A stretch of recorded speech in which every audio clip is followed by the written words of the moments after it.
근데 이제 우리가 6가지 이 갑주 중에서 이 3가지는 이 고정돼 있습니다. 비교적 기본적인 것이고 이 준비적인 그런 의미를 갖고 있습니다. 그리고 이것은 이 영어로 보면 이제 having이라 그래서 가지다 이런 의미를 갖고 있거든요.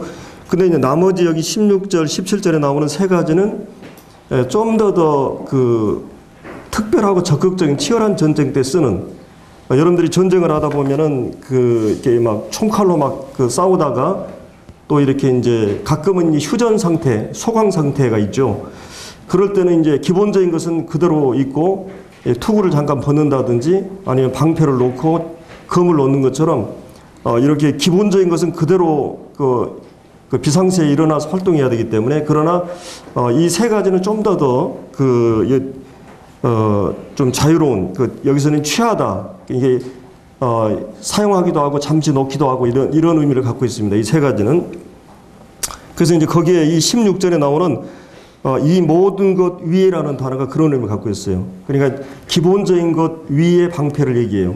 그러니까 이 방패라고 하는 것은, 믿음의 방패라고 하는 것은 그 사람을 보호할 뿐만 아니라 그 전신 갑주까지도 보호합니다. 허리띠라든지 흉배라든지 아니면 신발까지도 보호하는 이 방패를 말하는 거죠. 그래서 이 모든 것 위에 믿음의 방패를 가져라. 그래서 이제 오늘 우리가 이 본문에서 2가지 큰 이 본문을 틀로 생각을 하면, 한 가지는 악한 자의 화전, 여기 나오는 이 악한 자의 모든 불화살, 이 불화살, 여러분들 이 불화살은 화살이 불이 붙어 있는 화살입니다. 그래서 여러분들 이순신 장군이 이게 일본군과의 싸울 때 이 불화살을 나무 배에다가 박히면은 나무 배에 불이 붙어가지고 막 번져 나가잖아요. 이 불화살이. 그래서 이제 이 불화살이 무엇인가? 이 악한 자 사단이 이 불화살을 가지고 우리를 공략하는데, 불화살은 어떤 경우들이 있는가? 불화살은 무엇인가? 이런 것들을 먼저 생각을 해보고, 그 다음에 이제 2번째는 불화살이 왔을 때 우리가 이 방어해야 되는 방패, 이 믿음의 방패, 이 믿음의 방패는 무엇인가? 이제 이런 부분들을 오늘 한번 생각을 해보도록 하겠습니다. 여기 이제 16절에 나오는 이 악한 자는 누구를 얘기해요?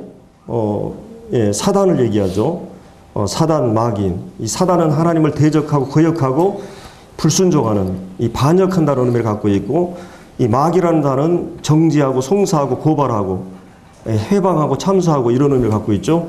그래서 이 마귀와 이 사단은 같은 인격을 가리키는데, 이 마귀와 사단은 한 사람, 한 인격이죠. 그러나 귀신들은 엄청나게 많습니다. 귀신들이죠. 그래서 이제 이 악한 자가 그 졸개들을 통해서, 또 이 세상은 악한 자 안에 처했다 그러죠. 그러니까 세상에 구원받지 않은 모든 사람들은 악한 자의 영의 지배 아래 있다는 것입니다. 사단에 얼마든지 도구가 되고 놀이개가 될 수 있어요. 그러니까 사단이 우리를 공격할 때는 사단이 직접 우리를 공격하다기보다는 이 귀신을 통해서나 아니면 다른 사람들을 통해서, 사단의 지배 안에 있는 사람을 통해서, 때로는 이제 믿음 안의 성도들을 통해서도 우리를 공략하는 걸 볼 수가 있거든요. 그래서 이 악한 자는 이제 여기서 다양한 그런 전술을 가지고 우리가 이제 6장 11절에서 봤죠. 마귀의 관계, 이 마귀의 괴계, 마귀의 꾀라고 그러죠. 이것은 마귀의 전술 전략, 또 마귀가 어떤 목적을 위해 수단 방법을 가리지 않는, 이거 마귀의 괴계입니다. 이 마귀의 전술 전략은 어마어마하게 많아요.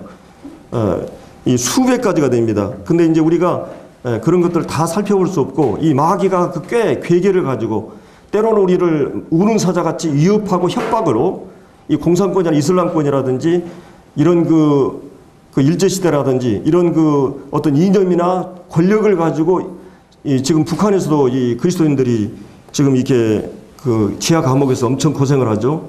그래서 이제 이렇게 위협을 해가지고 우리를 공략하기도 하고, 때로는 이 광명의 천사처럼 우리에게 이렇게 전략을 가지고 우리를 공략하는 것을 볼 수 있습니다. 그래서 한 가지는 이제 이 마귀는 인격자라고 하는 것이에요. 그러니까 이제 예를 들어서 우리가 사람도 인격을 갖고 있잖아요. 짐승처럼 때로는 인간이 살기도 하지만 짐승은 막 힘이라든지 힘을 가지고 이제 이게 정글의 왕이 되잖아요. 근데 사람도 어떤 의미에서는 이 권력이라든지 물리력으로 이제 전쟁을 통해서 이게 권력을 갖고 있지만은, 그런 지금은 이제 뭐예요? 지금은 아무리 무기가 강하고 군사력이 강해도 세계를 지배할 수 없어요. 우리가 잘 아는 소련 같은 경우는 냉전 체제가 붕괴되면서 그렇게 군사력으로 가장 강력한 나라였지만 힘을 잃어버리잖아요. 왜 그렇습니까? 경제력이 뒷받침이 안 되기 때문에. 미국 같은 경우는 경제력이 뒷받침이 되니까 강력한 그런 힘을 발휘하고 있는 걸 볼 수 있습니다. 그래서 이런 군사력이라고 하는 것은 공간이 한정이 되어 있지만 경제라고 하는 것은 국경이 없어요. 이제 무한 경쟁이고, 이제는 이 경제력이라고 하는 것은 이거는 지성을 가지고 이런 어떤 교육이라든지 기술이라든지 이런 걸 가지고 싸우는 거예요. 그래서 우리가 자원이 없고 국가가 공간이 좁지만 우리가 잘 사는 나라잖아요. 어제도 뉴스 보니까 경제 7번째 그런 나라라고 이렇게 나오는 걸 볼 수가 있었습니다. 그래서 이런 사단의 인간은 그런 어떤 지성을 가지고 세계를 지배하게 돼 있어요. 그러면 사단의 인격자이기 때문에 물리력으로만 우리가 싸우지 않고 많은 경우에 인격자로서 지성을 가지고 꾀를 가지고 사람들을 공략하게 됩니다. 어떻게 보면 최초의 아담을 정복해 가지고 인류를 지금 지배하고 있다고 볼 수 있어요. 이런 이 사단의 꾀가 있는데, 그래서 우리가 어떤 실패를 하게 될 때, 또 때로는 우리가 넘어질 때 많은 경우에 내가 연약하고 내가 실수하는 면도 있지만 내 실력이나 인격이 부족한 면도 있지만 많은 경우에는 내 실수나 약함 이런 것보다도 사단이 우리를 공략한다는 것이지. 사단에 의해서 우리가 그런 넘어지게 된다는 걸 생각해 볼 수 있습니다.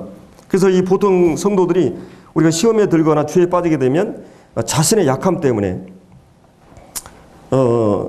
또는 이제 자신의 어떤 연약 때문에 그런다고 생각하는데, 이것이 아니고 오늘 우리가 본문에 보면 그 사람이 강해도, 그 사람의 믿음이 강해도 사단이 계속 우리를 공략하게 됩니다. 그래서 우리를 넘어지게 되면 근본적인 문제를 흔들어요, 사단은. 그래서 우리가 이제 이 스포츠도 항상 이 공격과 수비가 있습니다. 약하기 때문에 적을 공략하는 게 아니에요. 약한 부분을 공략해서 그 약한 부분만 공략하는 게 아니라 강한 부분까지 전복하는 목적을 가지고 있는 거죠. 그래서 우리가 이 사단이 우리의 약점을 이렇게 집요하게 펀치를 나르고 공격을 하는데, 그 약함을 통해서 근본적인 문제를 흔들기 위해서.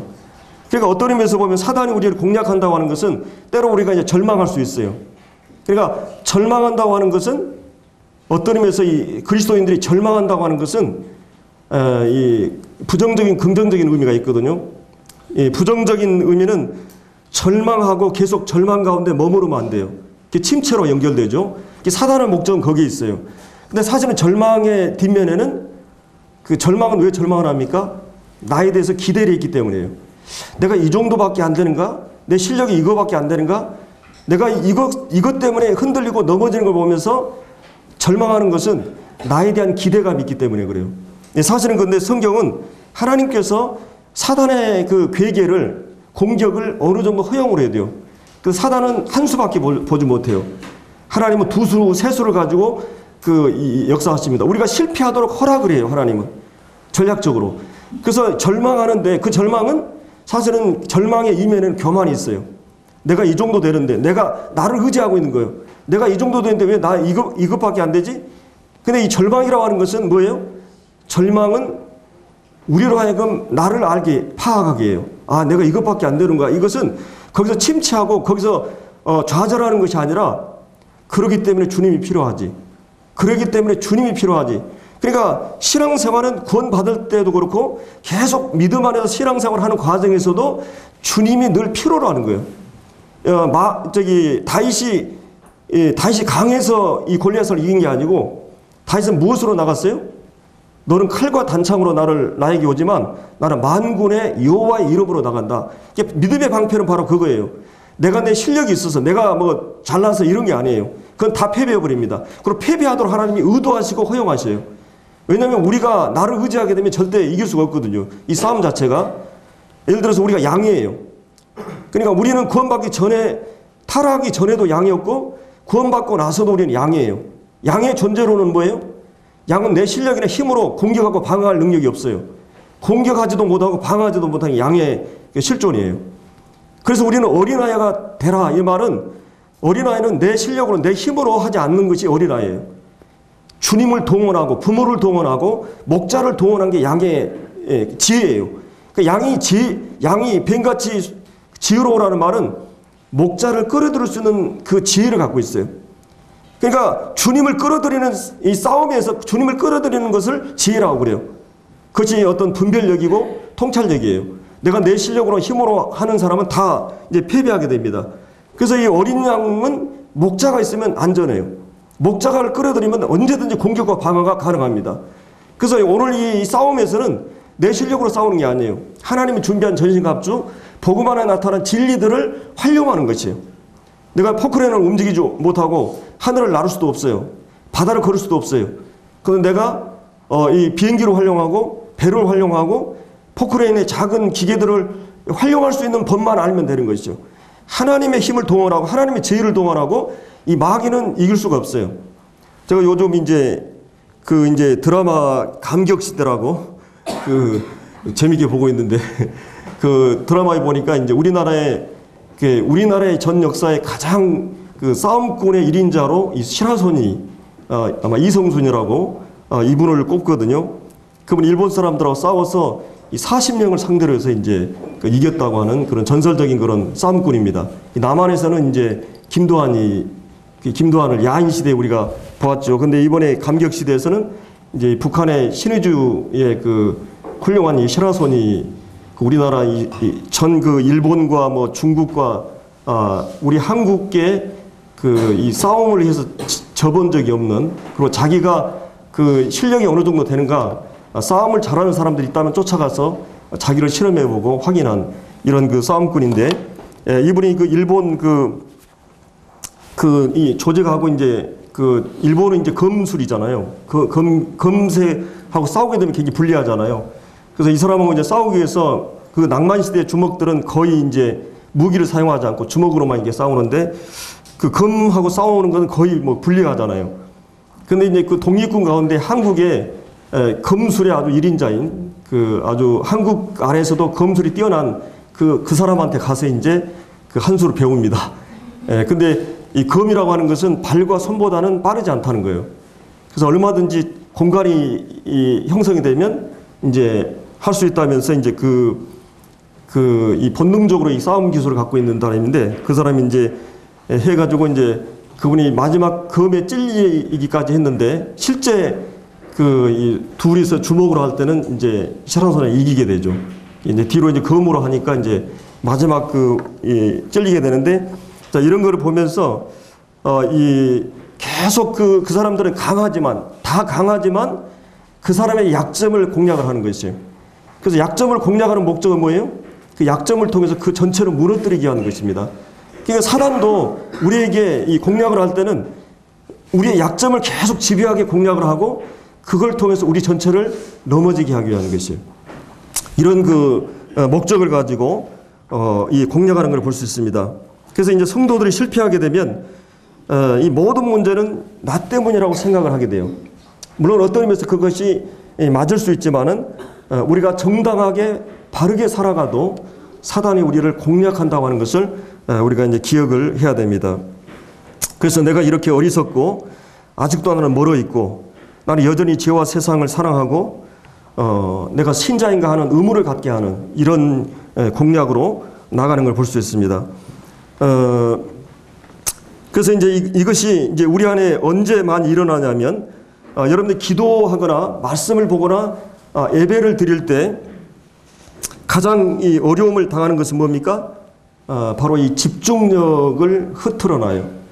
여러분이 기도하려고 하면 온갖 산만한 생각들이 일어나고 아이고 내가 가스불을 잠갔는가 이 생각이 갑자기 일어나고, 그래서 이 기도하려고 하면 산만한 생각들이 막 일어나고, 또 보통 여러분들이 성경을 보다가 몇 번은 잠을 잔 적이 있을 겁니다. 왠지 성경을 보려면 잠이 오고, 왜냐하면 이것은 영적인 성격의 것은 사단이 가장 집요하게 역사하게 됩니다. 여러분 TV나 신문이나 뭐 드라마 볼 때는 그냥 뭐 1시간, 2시간도 눈을 흐트리지 않고 이렇게 막 집중해서 보잖아요. 예, 그거는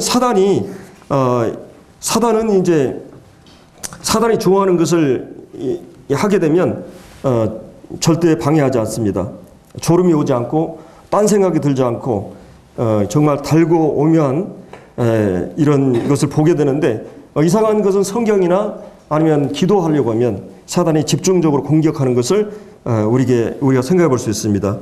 자, 그러면 이제 우리가 이 본문에서 16절에 나오는 약한 자의 그 불화살에 대해서, 이 모든 불화살을 우리가 살펴볼 수 없어요. 근데 대표적으로 몇 가지, 그 중에 하나는 이제 우리가 이제 갑자기 이 두려움이나 이 불안이 우리를 사로잡을 때가 있습니다. 예를 들어서 어떤 정보 뉴스를 듣거나 아니면 어떤 그 미래 사건, 혹은 우리의 이제 아이들이, 우리도 이제 이렇게 그 공부를 하는데 이 전공이라든지 적성이 맞는 공부를 하면서도 취업하기가 참 어려운 시대잖아요. 그래서 사람들은 이 부모들은 영적인 것보다는 어떤 이 아이들 교육을 위해서 온갖 투자를 하고 영적인 것을 그냥 방치하고 막 이렇게 하는데, 그러면 안 되죠. 근데 그건 뭐냐면, 우리 의인은 절대로 걸식하지 않는다는 약속이 있어요. 지금 6,000년의 역사 가운데 하나님의 백성이 굶어 죽었다는 역사 없어요. 2,000년 역사, 우리 한국 역사에서도 물론 이 굶주리기도 하고 어려웠지만 굶어서 죽었다는 소문을 안 들어봤죠. 그거는 확실해요. 그리고 아버지 하나님께서 마태복음 6장에 써 있는 대로 너희가 먹을 것, 마실 것, 입을 것 염려하지 말아라. 너희 천부께서 이 모든 걸 다 입히신다. 하늘에 나는 새를 보라, 꽃을 봐라. 하나님이 다 이렇게 하지 않느냐. 적어도 우리가 하나님께서 우리의 필요를 채워주시는 분으로서, 아버지로서 이거는 염려하지 말아야 되는데, 갑자기 사단이 그런 걸 통해서 우리에게 염려를 하게 됩니다. 앞으로 우리 딸들의 사익감들은 뭔가 이게 공무원, 교사, 큰 회사, 공기업 이런 안정된 그런 생각을 하게 되잖아요. 그러나 하나님께서는 한 가지 분명한 것은, 내가 살아있는 동안에 나는 굶어 죽지 않는다. 의인은. 그래서 이 미래에 대한 두려움들이 우리에게 찾아올 수 있고, 또 여러 이제 이 두려움이 우리에게 환경을 통해서도 올 수 있습니다. 예수님의 이 제자들이 이 강을 건너다가 파도를 만나가지고 두려움에 휩싸리잖아요. 주님 뭐라 그래요? 왜 두려워하느냐? 믿음이 적은 자들아. 믿음이 없다는 표현을 하지 않고, 믿음이라고 하는 건 잠재력이 우리 안에 있는데, 그 믿음을 적시에 활용하지 못하는 것을 책망하신 거죠. 우리가 믿음이 있는 것 같은데 사실 어떤 상황이 오면 두려움과 불안이 엄습해 오고, 이것은 믿음으로 대처하지 못한 거예요. 믿음의 방편을 제시하지 않은 것입니다. 그래서 내 환경의 지배를 받고, 또 그 정보의 지배를 받고, 세상 어떤 그 말에 우리가 휩싸리는 거거든요. 근데 하나님의 말씀과 이 모든 상황 속에서 상황을 지배하는 하나님, 이 배우에게 나와 함께 하시는 하나님, 그 하나님과 그 하나님의 약속과 그 하나님의 사랑과 신실하심과 그분의 미쁘심을 우리가 의지하고, 그 상황 속에서 우리는 주님 앞에 나가야 돼요. 설령 내가 죽을지라도 하나님을 의지한다고 하는 욥처럼, 하나님께서는 우리에게 최선을 허락하시기 때문에 이 모든 이 약한 상황을 통해서 최선의 드라마를 만드시고, 그리고 우리를 낮추시고 더 하나님을 바라보도록 하고 이렇게 하시거든요.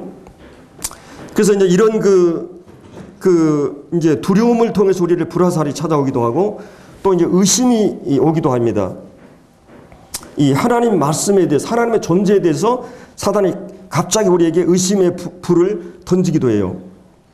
잘 믿는 성도가 어느 날 갑자기 이 불화살에 맞기도 합니다. 아니, 이것이 모두 한순간에 거짓말이야. 거짓말일 수 있어. 이런 생각이 번개처럼 우리를 지나갈 수도 있습니다. 하나님에 대해서. 그 하나님의 이 전능하신 하나님이라면 왜 이 상황 속에서 하나님이 이토록 무력하고 무능한 분으로 느껴지는가? 하나님이 정말 이런 전능하시고 이 전지하신 분이라면 내 이 기도에 왜 응답할 수 없으신가? 그리고 그토록 나를 사랑하고 내가 그분의 자녀라면 왜 내 자식 합격해달라고 기도했는데 응답하지 않았는가?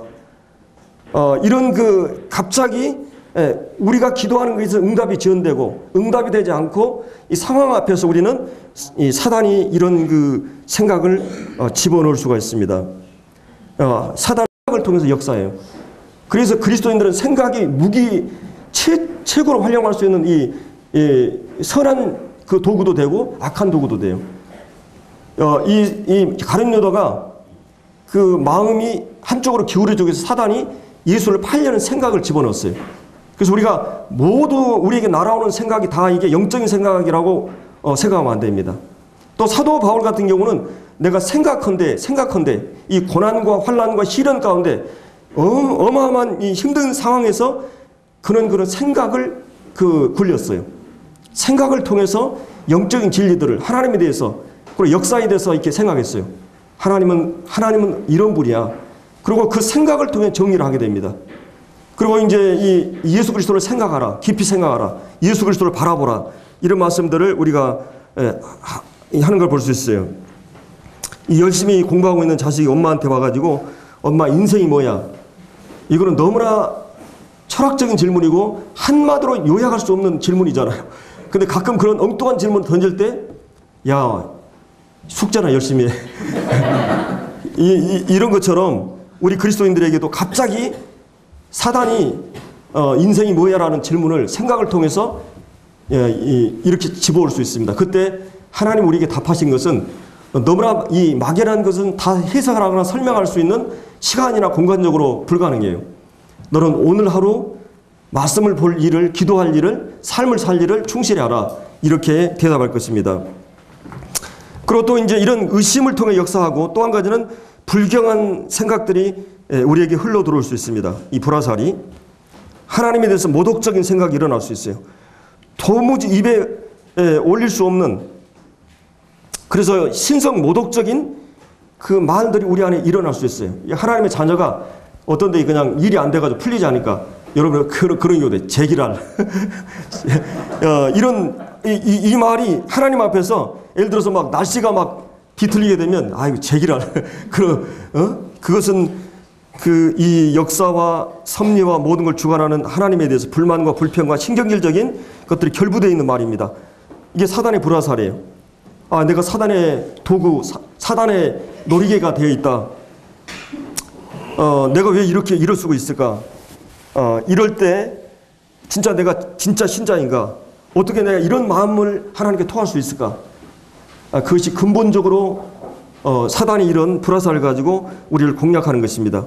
그래서 다시 우리가 마음이 정리되면 하나님 제가 이게 본심이 아닙니다.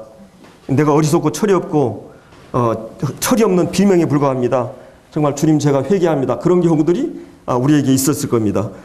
우리는 이 불경스러운 신성 모독적인 나도 모르는 사람의 그런 욕설이나 그런 말들이 그것 때문에 내 자신에 대해서 내가 왜 하나님 이건 내가 다른 영이 지배를 받고 있는가 이런 마음들이 우리 안에 들어올 수가 있어요. 사단이 한순간에 불경스러운 생각을 통해서 우리에게 그런 공략을 하게 됩니다. 또 이제 성적인 욕망, 본능적인 충동을 우리가 받으면서 유혹을 받을 때가 있어요. 허영심이나 사치심이나 혈기나 성적인 유혹을 평소에는 그것을 잘 자제하고 잘 컨트롤하고 이랬는데 여러분이 10번 중에 한 번 이런 충동 속에 내 자신이 완전히 정복을 당할 때가 있을 수 있습니다. 행동적으로 범죄하지 않지만은 언제든 우리는 이 마음을 뺏길 수가 있어요. 이 충동을 느낄 수 있다는 말이죠. 우리는 이럴 때 정말 당황을 하게 되죠. 모세도 그토록 온유한 사람이었는데 어땠어요? 이 3번 그 분노를 발휘하죠. 그것 때문에 가나안 들어가지 못합니다. 그렇게 훌륭한 이 모세도 그가 그런 실수를 하게 돼요. 우리가 구원받기 전에 3, 4년 전에 뭐 10년, 20년 전에 내가 하나님에 대해서 튀어나왔던 욕설들이 구원받고 나서 갑자기 튀어나올 수가 있고 나로 인해서 놀라게 되고 우리는 흔들리게 되는 것입니다. 그러나 우리가 기억해야 될 것은 서양 속담에 새가 내 머리 위에 나르는 것을 막을 수 없지만 그것이 내 머리에 둥지를 트게 하는 걸 막을 수 있다고 그랬어요. 이런 생각이 끊임없이 우리에게 흘러가고 사단의 유혹과 공략이 불화살이 던져질 수 있어요. 그러나 그것이 내 안에 자리를 잡고 둥지를 털지 않도록 우리가 해야 된다고 하는 것을 기억해야 됩니다. 또 이제 이 사단의 불화살 가운데 하나는 좀 더 원색적으로 이 박해와 위협으로 우리를 공략할 수가 있어요. 그래서 이제 아까 얘기했듯이 막 공산권이나 이슬람권이나 이런 막 위협이나 공갈 협박으로 너 예수 믿으면 죽인다든지 고문을 당한다든지 예수 믿으면 네가 몸이 아프다든지 우리 여기 임기용 자매도 처음 믿음을 가졌을 때 막 이 우환이 막 계속 왔잖아요. 그때 어떤 시험이 오겠어요? 아니 내가 하나님 믿는데 왜 이렇게 아프지? 왜 이렇게 어려운 일이 부딪혀 오지?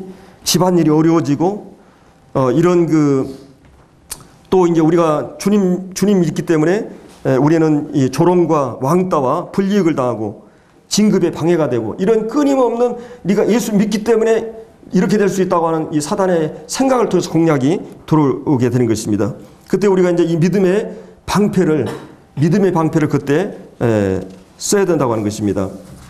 그래서 이 사단이 내가 믿음이 견고하고 흔들리지 않고 믿음이 정상적으로 나아가도 사단이 우리를 공략하는 것이 믿음이 나쁘기 때문에 내가 잘못했기 때문에 물론 그런 부분이 있어요. 근데 많은 경우에 우리가 정상적인 상태에 있어도 사단이 공략을 해요. 그래서 사단이 그런 공략 가운데는 네 믿음 자체가 잘못되어 있기 때문에 그렇게 공략을 한다고 하는 것이 이게 불화살이에요.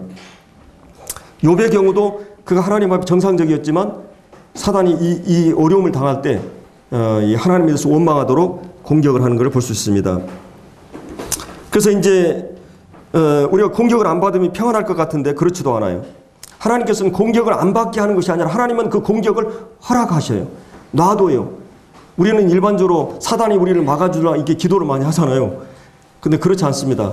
우리가 존재하는 이상 사단의 공략은 계속돼요. 다만 하나님께서는 그 공략을 이기도록 우리의 이 분량을 믿음의 분량을 세워가는 것을 볼 수 있습니다. 그래서 어떤 의미에서 보면 은혜에서 보면 우리 신분적으로 완전하지만 상태적으로는 끊임없이 불안전 속에 있어요. 내 현실이라고 하는 것은 선을 행하기 원하는 나에게 악이 있고 오라 나는 공고한 사람이로다. 그러면서 내 신분은 의인이에요. 완전해요. 완전한데 왜 죄를 지어요? 의인인데 상태라고 하는 건 그렇지 않아요. 그래서 이 사단은 이 상태를 가지고 끊임없이 우리를 이 공략을 하게 되는 것입니다. 그래서 이제 우리가 흔들림이 없는 수준까지 이르도록 그리고 어떤 공격에서도 우리가 실패하지 않고 서도록 그래서 시행착오를 계속 허락하십니다.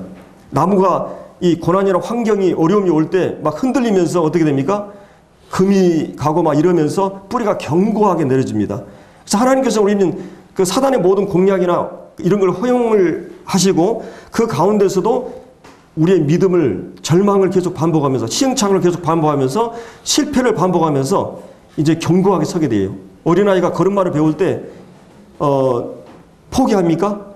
이 생명은 포기하잖아요. 믿음은 포기하지 않습니다. 근데 보통 어린아이들이 걷기 위해서는 1500번을 넘어진대요. 1500번을 실패하고 드디어 이제 걷기 시작해요. 그렇다면 여러분들이 얼마 많은 실패의 과정을 통해서 여러분이 든든하게 서는 사람으로 만들기 위해서 하나님께서 이런 사단의 공격을 허락하시요. 그래서 형제들아 우리가 온갖 시련을 당할 때 시험을 당할 때 환영하라 기쁘게 여기라 이렇게 말하고 있죠. 왜냐하면 이 환난이나 시련이 너의 믿음을 금같이 견고하게 만들기 때문에 인내를 온전하게 하기 때문에 시험은 결국은 우리를 강하게 하고 우리를 절망해서 좌절하고 체념하고 침체하고 이것이 아니라 그때 하나님을 동원하고 하나님을 끌어들이고 이제 아주 넘어지지 않는 그래서 우리가 이 모든 이 불화살을 통해서 좌절하고 절망하게 되는 이런 그 믿음의 싸움에서 나로 근거해서 싸우면 실패한다는 것이 항상 하나님을 근거해서 하나님을 의지해서 싸우라는 거죠. 베드로가 물에 빠졌을 때 왜 빠졌습니까? 주님을 계속 바라봤다면 자신을 바라보고 이 물결을 환경을 바라보니까 거기에 빠져들어가는 것이 우리 대부분의 문제는 주님을 바라보는 시선이 잘못되기 때문에 넘어집니다. 베드로가 주님을 부인할 때도 자신의 실력을 자신의 어떤 그런 것을 의지했어요. 이 자만이죠. 근데 주님이 철저하게 패배하는 걸 볼 수 있습니다. 그러나 주님이 그 베드로를 위해서 기도했어요. 뭐라 기도했습니까? 네가 넘어지지 않도록 그리고 네가 이 과정을 통해서 형제들을 굳게 하는 일을 하도록, 그러니까 그 실패의 과정을 통해서 그가 다시 일어나서 견고하게 되는 것까지 주님은 바라보고 기도했던 것이요. 가룟 유다를 위해서는 기도하지 않았습니다. 이미 그런 이제 하나님께 버림을 당했기 때문에. 그래서 우리가 이런 그 어려움을 처할 때 이 믿음이라고 하는 것은 결국은 믿음이라고 하는 건 내 속에서 짜내는 그 믿음이 아니에요. 믿음이라고 하는 것은 우리의 믿음의 대상과 내용, 누구를 믿는가, 무엇을 믿는가 중요해요. 내가 믿음이 좋다는 것은 내 의지나 내 결단이나 내 속에서 만들어내는 것이 아니에요. 여러분들 예를 들어서 여기서 일본을 가는데 그 조그만 이 발동기 뗏말을 타고 가고 아주 견고한 그 여객선을 타고 간다. 그러면 어떤 걸 타면 불안해요? 조그만 데를 타면 불안하죠. 그럼 무엇 때문에 불안해요? 나 때문에 그럽니까? 내 대상 때문에, 믿음의 대상 때문에 그래요. 믿음의 무엇을 믿느냐? 예를 들어서 이 배가 안전하다 그러면 나는 흔들리지 않아요. 그러니까 내가 지금 믿는 것은 내가 결단이, 내가 용기가 있고 내가 실력도 없는데 막 하는 게 만용이죠. 그게 아니고 내가 믿는 대상이 누구냐에. 내가 이 세상의 한복판에 던져졌어도, 일이 한복판에 던져졌어도 나와 함께 하신 그 목자가 누구냐. 내가 믿는 그 하나님이 어떤 분이냐. 전능하신 분이고 권능 있는 분이다. 이것을 그 믿음의 대상 때문에 내가 불안하지 않고 흔들리지 않는 것이. 그래서 믿음의 방패는 내 속에서 내가 어떻게 믿음이 강하냐 이것이 아니고 그 믿음의 대상이 누구냐에 대한 믿음이에요. 그분을 아는 것으로 채워져 있어야 돼요. 그 태양의 빛이 반사되어서 뭡니까? 달이 이 빛을 발하는 것이요. 달 자체에 빛이 있는 게 아니고 태양의 빛을 반사해서 내게 자체에 빛이 있는 게 아니라 예수 그리스도가 누군가를 반사해서 내가 믿음으로 대응하는 것입니다. 그래서 이제 우리가 이 믿음의 핵심은 바로 누구를 믿는가, 무엇을 믿는가, 이것을 말해주고 있어요. 우리 민족적인 그런 사고방식은 이 샤머니즘적인, 유교적인 사고방식은 항상 어떤 것에 길들여져 있냐면 무엇이 잘못되면은, 내 자식이 잘못되면 부모의 그 부덕의 소치, 신하가 잘못하면 왕의 부덕의 소치, 또 이제 종이 잘못하면 주인이 내가 부덕의 소치라고 얘기합니다. 자기에게 책임을 돌리는 이 동양 사상에 깊이 우리는 뿌리박였어요. 인간이 완벽할 수 있고 완전주의적인 목표를 가지고 열심을 가지고 나를 의존하고 군자를 얘기하고 인간 자체를, 그러니까 율법주의도 유대교도 인간의 행위나 힘으로 하나님께 나가려고 하는 거고, 헬라의 이 모든 철학도 인본주의예요. 인간의 힘을 완성하려고 하는 거예요. 그러나 기독교는 전혀 다른 것이에요. 나의 바탕으로 세워진 게 아니죠. 바로 이 하나님의 그 은혜로, 하나님의 긍휼로, 예수 그리스도라는 그 구세주를 통해서 내가 구원받았고, 내가 모든 영적인 싸움에서도 그리스도라고 하는 분을 의존해서 믿음으로 싸워 나가는 것입니다. 그래서 우리가 이제 이런 이 사단의 공격에 대처하는 유일한 길은 믿음의 방패를 민첩하고 날렵하게 사용하는, 그래 믿음에 굳게 서라. 세상을 이김은 뭐라 그랬어요? 너희의 믿음이라 그랬어요. 요한일서 5장 4절에. 그리고 예수 그리스도가 하나님의 아들인 것을 믿는 믿음이 아니면 세상을 이길 수 없다고 그랬어요. 내가 세상을 이겼더라 예수님 말씀하셨어요. 사단의 머리를 상하게 했고, 그리고 이 세상을 예수님 이기셨어요. 그러니까 예수님의 의존에서, 그러니까 예를 들어서 우리가 이 군인이 누가 그 지휘관이냐, 이 사령관이 누구냐에 따라서 이 군사들은 달라집니다. 내 배후에 내 사령관이 예수님이다. 이수진 장군이다. 그 사기가 달라요. 그분이 어떤 그 탁월한 능력과 지략을 가지고 있는 장수다. 그러면 완전히 달라집니다. 근데 우리의 대장은 예수 그리스도예요. 그 예수 그리스도를 믿는 믿음이 세상을 이겨요. 그분을 동원할 때 모든 것을 이길 수가 있는 것입니다. 그래서 이제 여기 이제 우리가 이 악한 자의 불화살, 이런 이 불화살을 소멸하기 위해서 우리 마음 자체에 무슨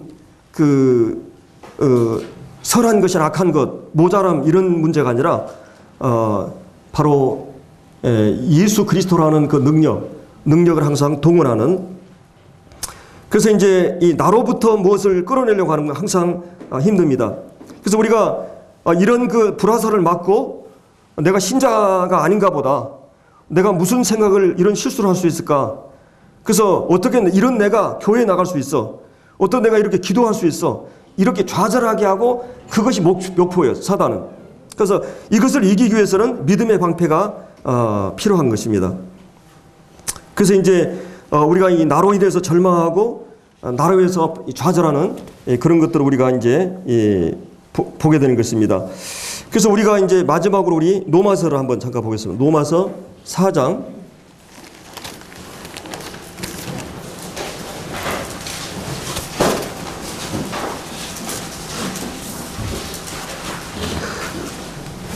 네, 17절. 기록된 바 내가 너를 많은 민족의 조상으로 세웠다 하신 것 같으니 그가 믿음 바 하나님은 죽은 자를 살리시며 없는 것을 있는 것으로 부르시는 이시니라. 자, 이 로마서는 로마서의 그 핵심 심장 부분이 몇 장이냐면 이 로마서 3장과 4장입니다. 그러면 로마서 3장과 4장은 뭘 얘기하냐면 한마디로 기독교를 함축하는 단어가 두 단어를 요약하면 그 은혜와 믿음이라는 단어예요. 은혜와 믿음. 그러니까 100% 은혜에 대한 믿음을 얘기하는 것입니다. 근데 자칫 기독교가 우리나라의 그 사면이즘적인 이 동양 사상이나 유교 사상에 의해서 믿음을 자칫 독립적으로 생각하면 굉장히 위험해요. 이게 똑같은 율법주의가 되어버립니다. 절대 그렇지 않아요.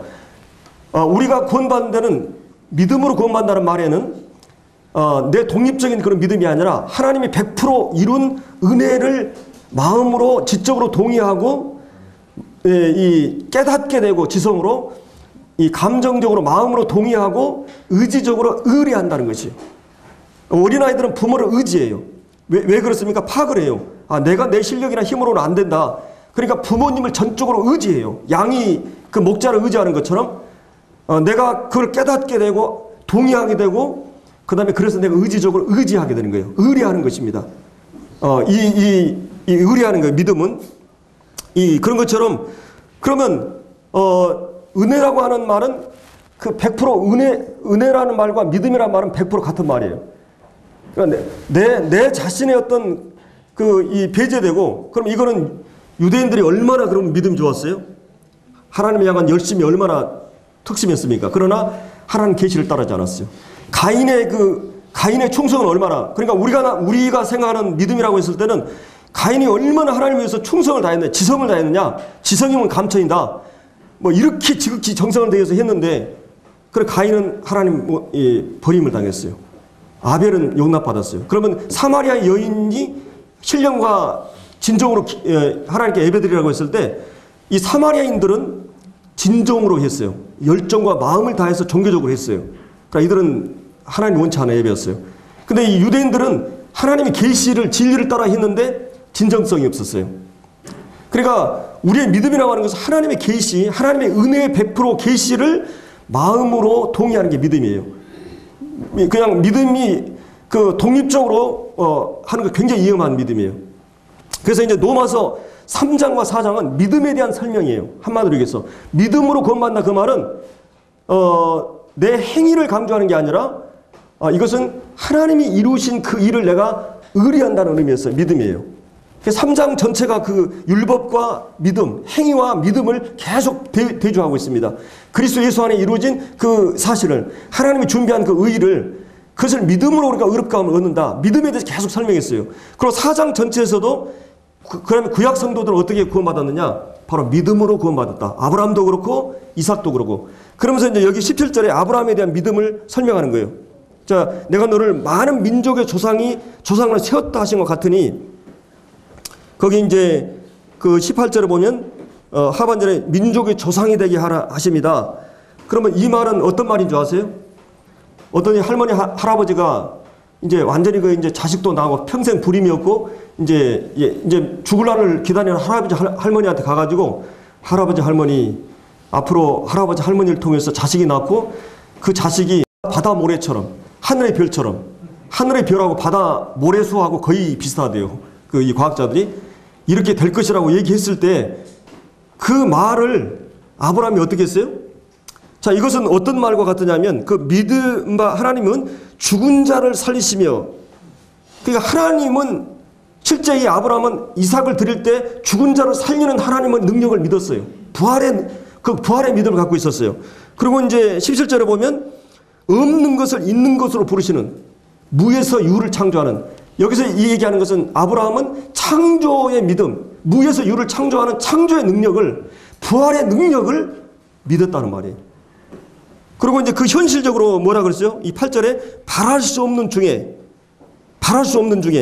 그 19절에 보면 백살아 되어 자기 몸이 죽은 것 같음과 사라테가 죽은 것 같음을 알고도, 이 알고도는 현실적인 상황이었어요. 불가능한 상황 속에서 하나님이 어떤 분인 것을 그걸 믿었어요. 그걸 부르실 때도 그랬고, 하나님은 하나님의 능력을 믿었기 때문에, 하나님의 지혜를 믿었기 때문에, 하나님 우주 만물의 창조자고 인간의 생명을 창조한 그분이 죽은 자를 살리시는 이 하나님을, 하나님의 그 전능성과 하나님의 약속과 하나님의 인격과 하나님의 신실하심과 하나님이 그렇게 할 수 있다고 믿었어요. 상황이나 환경은 전혀 불가능했어요. 하나님을 믿는 그 믿음을 가지고 있었어요, 아브라함은.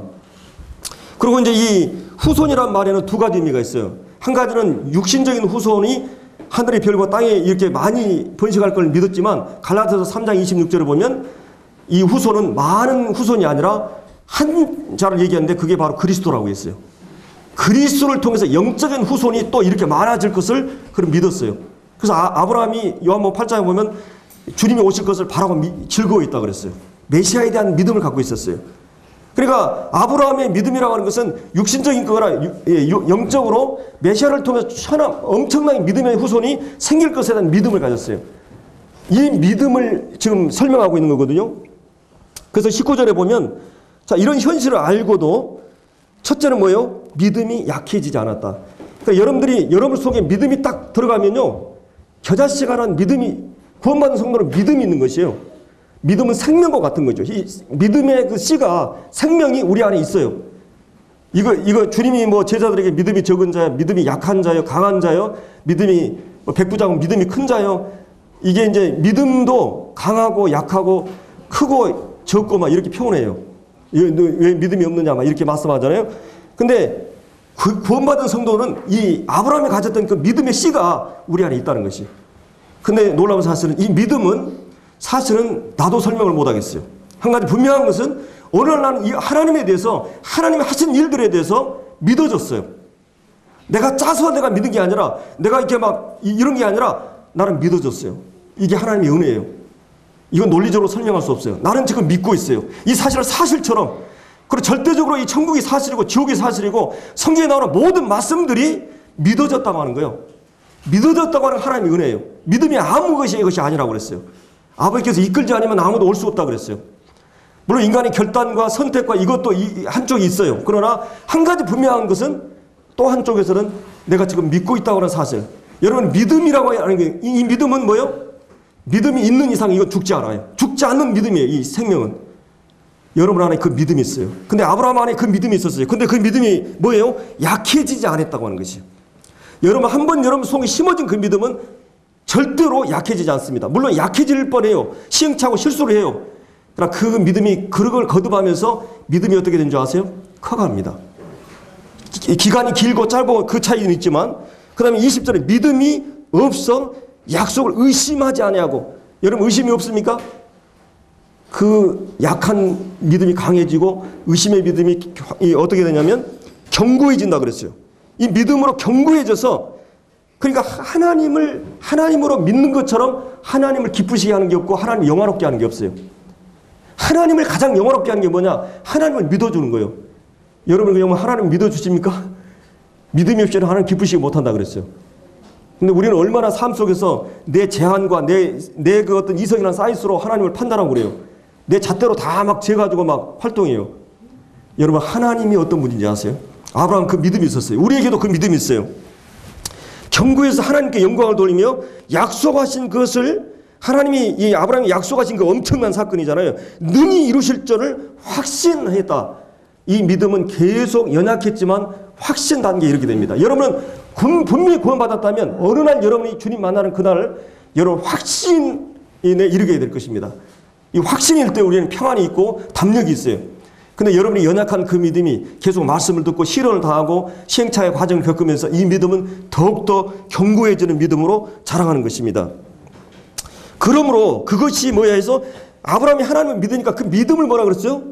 의로 여기셨어요. 그게 아브라함이 믿음으로 의롭다를 받는 말이에요. 이 창세기 15장에 하나님이 아브라함이 나타나가지고 이제 내가 너에게 이렇게 할 것이다 이러니까 이 아브라함은 하나님을 믿었어요. 하나님 그 약속하신 말씀을 그대로 믿었어요. 근데 또 아브라함이 연약한 점이 없었어요? 하갈을 통해서 뭐 이스마엘을 낳고 뭐 중간중간 막 이제 거짓말하고 막 자기 아이다 그러고 막 이게 막 의심하고 막 이게 없었느냐 이거예요. 그렇지 않았어요. 시행착오가 많았어요.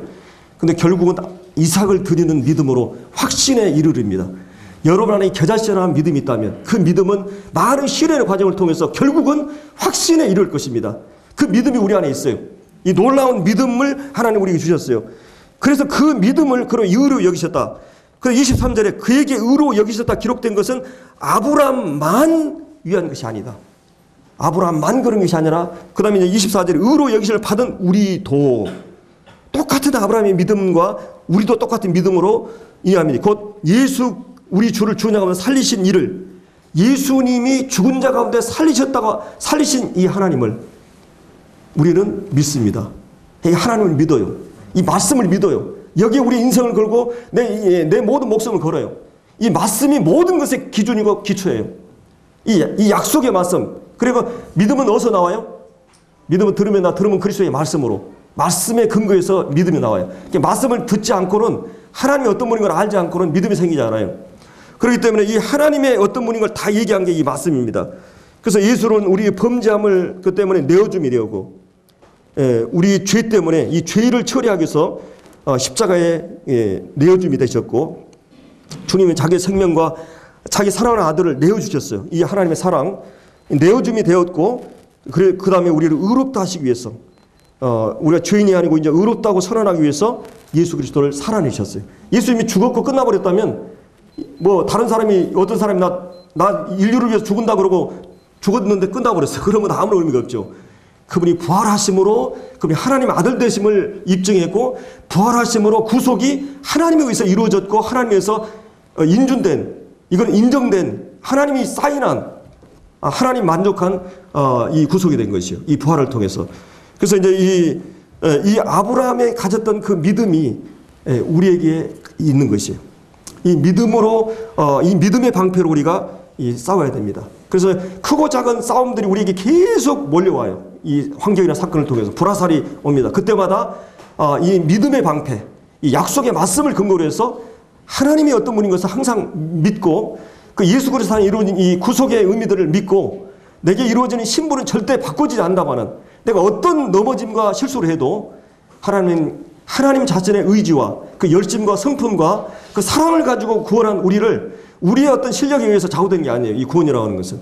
근데 사단은 항상 이 죄를 넘어주고 그러면 근본적인 문제를 흔들어요. 네가 무슨 하나님 자녀냐? 네가 그래가지고 신자냐?